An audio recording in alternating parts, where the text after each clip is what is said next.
जरा सी शहर पर तब रात का काला साया उतर आया। एक लंबी दूरी की बस शहर की सीमा पार कर दूर उपनगरों की घनी धुंध में मिलती जा रही है। बस के अंदर कुछ यात्रियों में अर्जुन भी एक है। आज बहुत दिनों की कोशिश के बाद उसकी नौकरी लगी है, इसलिए इस खुशी के दिन पर वो अपने इकलौते प्रिय दोस्त भास्कर को फोन करके सब बताते हुए जा रहा है। अरे स्कॉलरशिप मिली या नहीं? नहीं यार, नहीं हो पाया, किसी और को मिल गई। इधर ट्यूशन के पैसे बकाया है, लगभग 3 महीने हो गए, दे नहीं पाया। घर में माँ बीमार है, क्या करूँ समझ नहीं आ रहा। इसलिए मजबूर होकर मैंने वो पेट्रोल पंप की नौकरी ले ली, समझा। सुबह कॉलेज में रहूंगा और रात को यहाँ, ऐसे ही चल जाएगा लगता है। कौन सा पेट्रोल पंप जो उस बॉम्बे रोड पर है? अरे मैंने तुझे मना किया था ना, वो जगह बिल्कुल अच्छी नहीं है और शहर से बहुत दूर भी है। अरे सब समझता हूँ, लेकिन मेरी हालत देख, मुझे नौकरी करनी ही पड़ेगी। ठीक है, अगर कुछ गड़बड़ हो तो मुझे कॉल करना, मैं पूरी रात जागूंगा, प्रोजेक्ट कर रहा हूँ। थैंक यू यार। बस अर्जुन को एक खाली बस स्टैंड पर उतार कर चली गई। बस स्टैंड के ठीक सामने पेट्रोल पंप है। उस तरफ बढ़ते ही फोन बज उठा। हेलो, ओ पुत्र बम, पहुंच गए क्या? हाँ सर, पहुंच गए हूं। तुम्हारे पास चाबी है ना? हाँ सर है। चाबी खोलकर अंदर जाओ और सामने बाई तरफ एक ड्रॉर है, उसके अंदर एक डायरी है, उसे खोलो और देखो, उसमें कुछ रूल्स रेगुलेशंस लिखे हैं, पढ़ लो। ओके सर, मैं अपना फोन ऑफ कर दूंगा, इसलिए रूल बुक में जो जो लिखा है वो ही फॉलो करना, याद रहेगा ना? एक भी रूल नहीं भूलना है।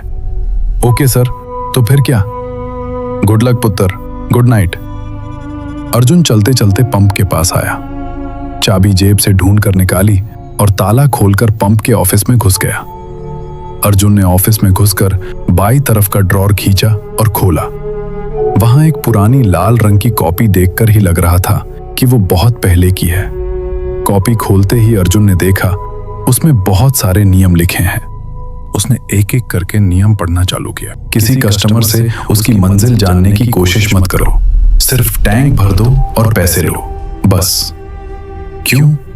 कभी मत पूछो क्यों, सिर्फ फॉलो करो। अगर कोई गाड़ी आए जिसकी हेडलाइट बंद हो, यहां तक कि घने अंधेरे में भी उसे लाइट ऑन करने के लिए मत कहो, बस तेल भर देना। अगर कोई ऐसे पैसे दे जो असंभव ठंडे हों, तो उन पैसों को उस पुराने कैश बॉक्स में रखना, नए बॉक्स में नहीं। अर्जुन ने ऑफिस के चारों ओर देखा।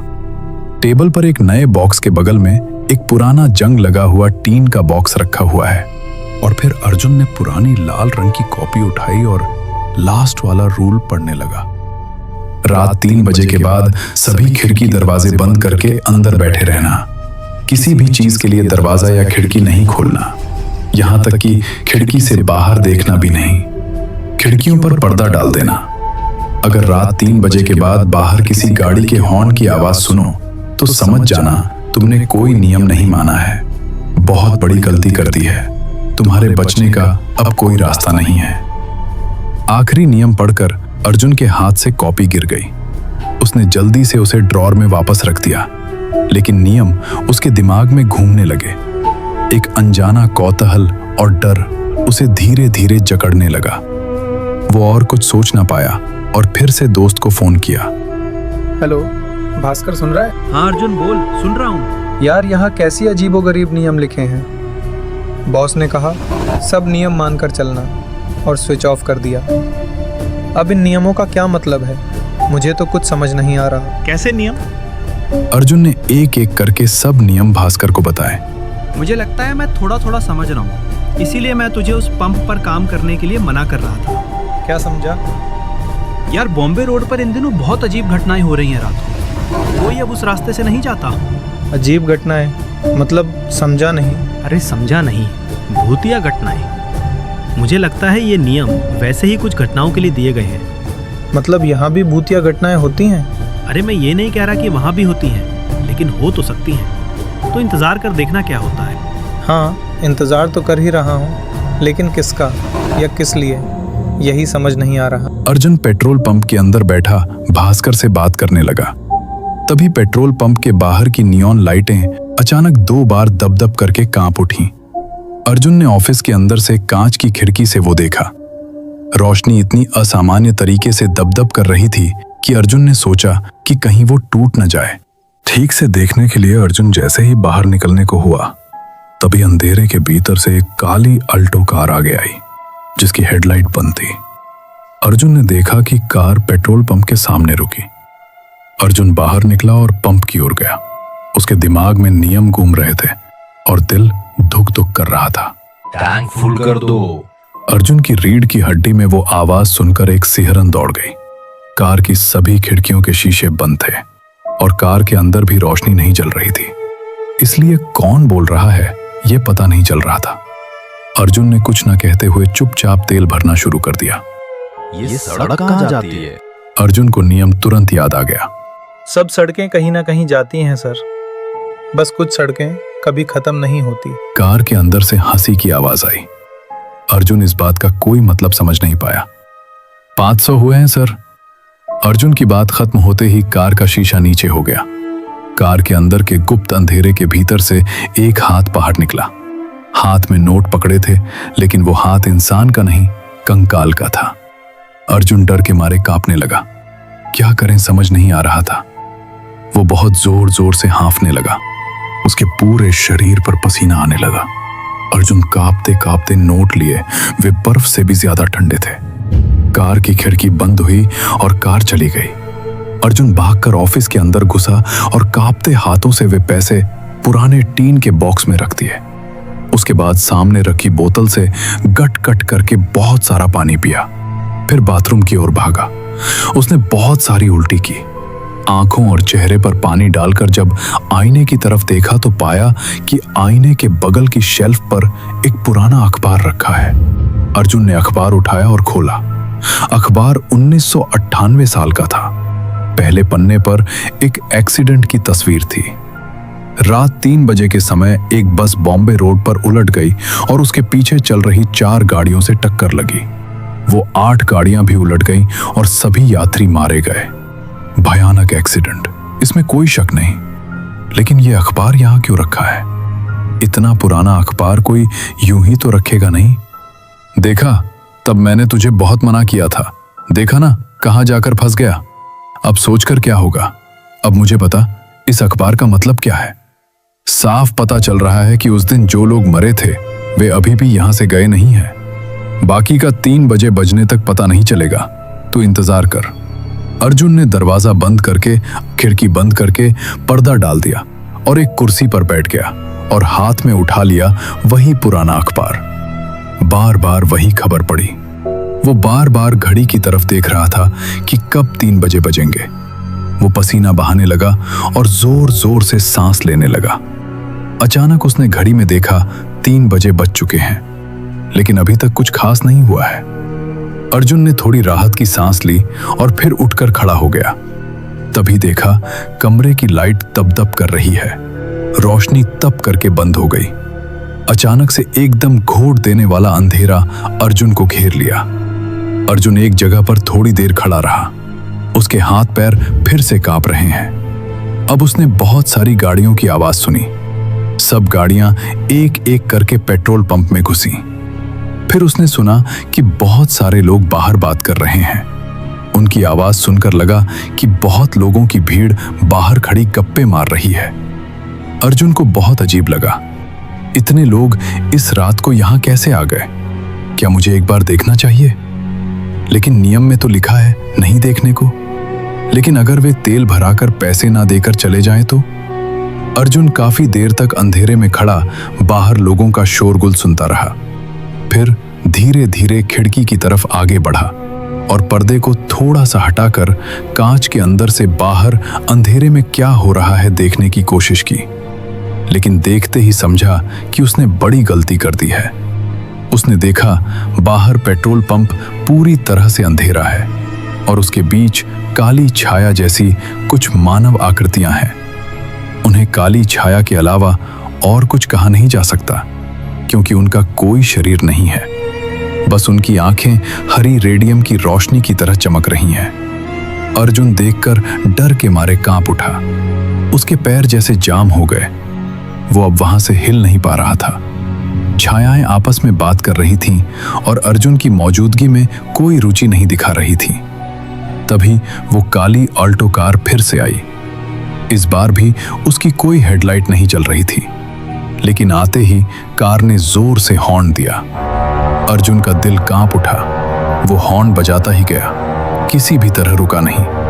उसके हॉर्न बजाते ही सभी काली छायाओं की मूर्तियां घूमकर अर्जुन की तरफ देखने लगी और हवा में तैरते हुए अर्जुन के ऑफिस की तरफ आगे बढ़ने लगी। अर्जुन एक पल के लिए समझ नहीं पाया कि क्या करें। वो तुरंत खिड़की से हटकर खिड़की के उल्टी तरफ की दीवार से पीठ सटाकर खड़ा हो गया। 1-2 सेकंड बाद हॉर्न की आवाज थम गई। अर्जुन को थोड़ी राहत मिली, लेकिन अगले ही पल ऑफिस के दरवाजे पर धम धम करके टकराने की आवाज होने लगी। अर्जुन डर के मारे कांप उठा। उसके पूरे शरीर से पसीना बहने लगा। दरवाजे पर बहुत जोर जोर से आवाज होने लगी। वो कांपते कांपते फोन निकाला। देखा, भास्कर पहले से ही उसे 2 बार कॉल कर चुका है। हेलो भास्कर, टैंक फुल कर दो। फोन से जो आवाज आई वो उसकी बहुत पहचानी हुई थी। वही सनसनाती आवाज जो उसने पहले सुनी थी। वही स्वर बार बार एक ही बात कहता रहा, टैंक फुल कर दो, टैंक फुल कर दो, टैंक फुल कर दो। इधर दरवाजे पर तब भी धम धम करके धक्का दिया जा रहा था। अर्जुन क्या करे समझ नहीं पाया। उसकी आंखों के सामने सब कुछ अंधेरा हो गया। वो बेहोश हो गया। आंखों पर रोशनी पड़ते ही अर्जुन जाग उठा। देखा कि पूरा ऑफिस जैसे किसी ने तहस नहस कर दिया हो। बाहर क्या हुआ है देखने की इच्छा हुई। बाहर आकर देखा सब खाली है, जैसे पिछली रात कुछ हुआ ही ना हो। थोड़ा आगे बढ़ते ही जहां पिछले दिन काली कार खड़ी थी, वहां एक कार की चाबी पड़ी मिली। वो ऑफिस आकर ड्रॉर में रखता ही था कि नवीन सिंह ऑफिस में घुसा। कांग्रेस पुत्र, पहली रात को बहुत लोग बचते नहीं हैं। तुम कर पाए? कांग्रेस।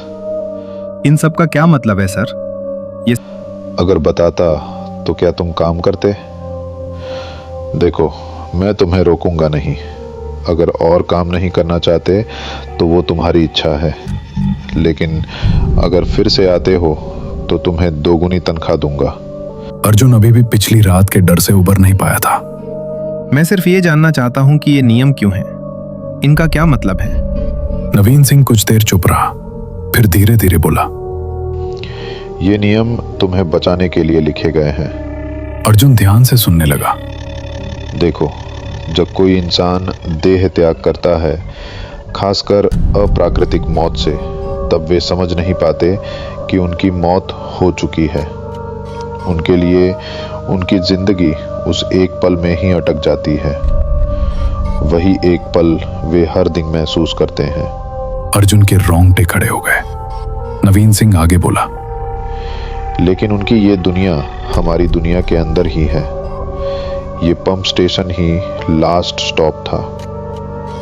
उस दिन एक्सीडेंट में जो मारे गए थे, इसलिए हर रात वे फिर से इसी पंप स्टेशन पर वापस आते हैं, तेल भराते हैं और निकल पड़ते हैं अपनी कभी खत्म ना होने वाली यात्रा के लिए।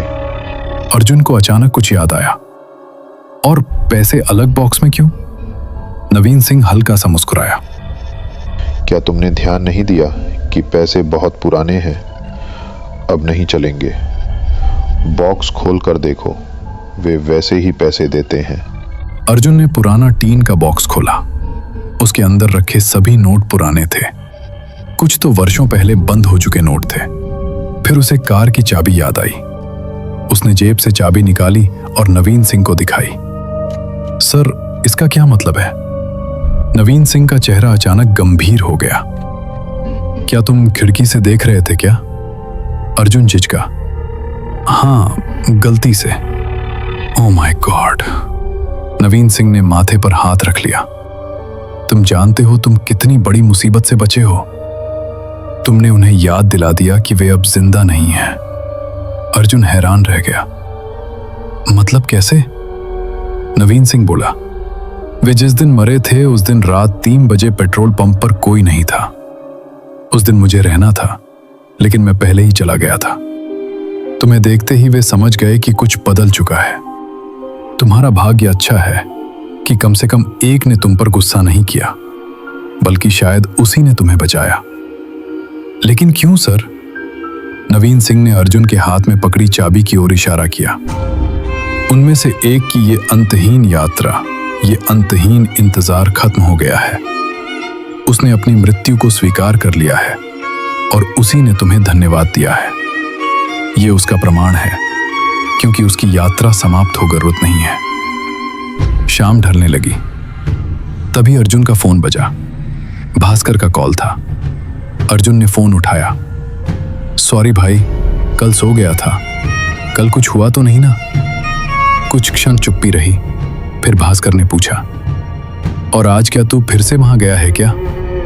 अर्जुन खिड़की से बाहर देखते हुए मुस्कुराया। हाँ भाई। भास्कर लगभग चिल्ला पड़ा। तो क्या पागल हो गया है क्या? इतना सब होने के बाद भी? अर्जुन ने धीरे से जवाब दिया। हाँ भाई। कुछ पल रुककर वो बोला, कुछ इंतजार कभी खत्म नहीं होते। उसने फोन काट दिया। बाहर फिर से अंधेरा उतरने लगा था। दूर बॉम्बे रोड की तरफ धुंध फैल रही थी और अर्जुन एक बार फिर उसी पेट्रोल पंप की ओर बढ़ रहा था। समाप्त।